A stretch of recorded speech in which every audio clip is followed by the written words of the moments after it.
ఎందుకు నిన్న మా చెల్లిని తిట్టావంట? ఏం? ఎందుకు తిట్టానో నీకు చెప్పలేదా? అరే!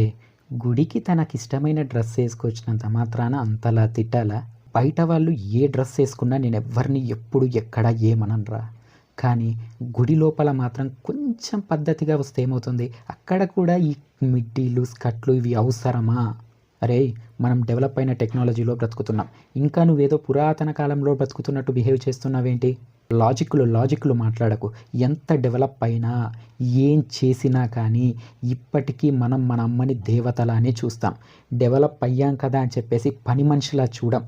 గుడి లోపలికొచ్చినప్పుడు మనకు దేవత అమ్మవారు చీరలో కనిపిస్తది. డెవలప్ అయ్యాం, టెక్నాలజీ డెవలప్ అయింది, కొత్తగా మారాలి అని చెప్పేసి అమ్మను ఇంకోలా చూడాలని చెప్పేసి అయితే ఏం కోరుకోం కదా! అలా కోరుకున్న వాడైతే వాడు మనిషే కాదు. అలానే ఆడపిల్ల అంటే గౌరవం ఇచ్చే విధంగా ఉండాలి. అందులో గుడి లోపల తను సాంప్రదాయంగా కనిపించకపోతే బయటడుక్కునే బిచ్చగాడు కూడా గౌరవించడు.